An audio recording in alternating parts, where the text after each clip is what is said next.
প্রিয় দর্শক, আজ কদিন পরেই চীনা নববর্ষ বা বসন্ত উৎসব। এই উৎসব ঘনিয়ে আসার সঙ্গে সঙ্গে চীনারা নানান ধরনের বিশেষ পণ্য কিনে থাকেন, যেগুলোকে একত্রে নিয়াংহুয়া বলা হয়। এগুলো শুধু প্রয়োজনীয় জিনিসপত্রই নয়, বরং সুখ, সমৃদ্ধি ও শুভ কামনার প্রতীক।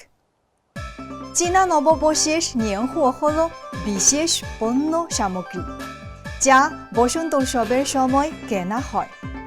এগুলোর মধ্যে রয়েছে ঐতিহ্যবাহী খাবার, সাজসজ্জার জিনিস, উপহার ও নতুন পোশাক।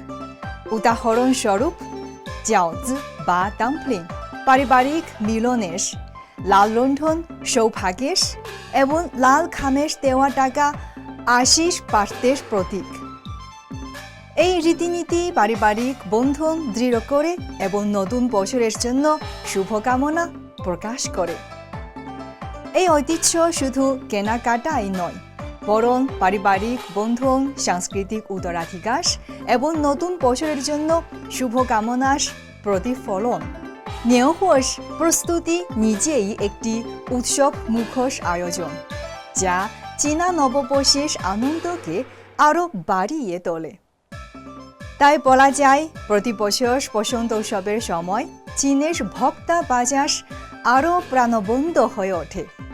বড় বা ছোট ব্যবসায়ীরা কেনাকাটা বা ভোগ চাঙ্গা করতে নানা পদক্ষেপ গ্রহণ করেন। প্রতি বছর বসন্ত উৎসবের বাজারে কেনাকাটাকে উৎসাহিত করতে চীনের শীর্ষস্থানীয় প্রযুক্তি কোম্পানিগুলো তাদের AI প্ল্যাটফর্মের মাধ্যমে মাল্টি-বিলিয়ন ইউয়ানের প্রচারণা শুরু করেছে।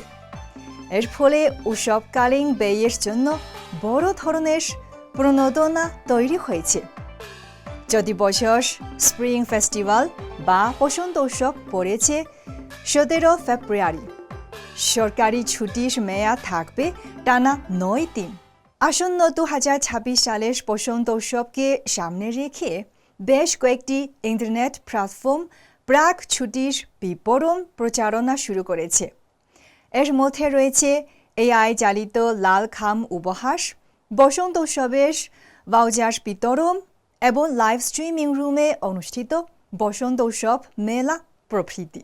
ওয়েনশিং AI 500 মিলিয়ন ইউয়ানের তহবিল নিয়ে নিজস্ব ডিজিটাল হোংবাও ক্যাম্পেইন চালু করেছে। বসন্ত উৎসবের সময় ইন্টারনেট কোম্পানিগুলোর এ ধরনের বড় পরিসরের AI ভিত্তিক প্রচারণা শুধু প্রযুক্তি খাতেই প্রতিযোগিতা বাড়াচ্ছে না, বরং স্প্রিং ফেস্টিভ্যালকে কেন্দ্র করে ভোক্তাদের ব্যয় ও ডিজিটাল অর্থনীতিতেও নতুন গতি সঞ্চার করছে। CMG বাংলা, বেইজিং থেকে।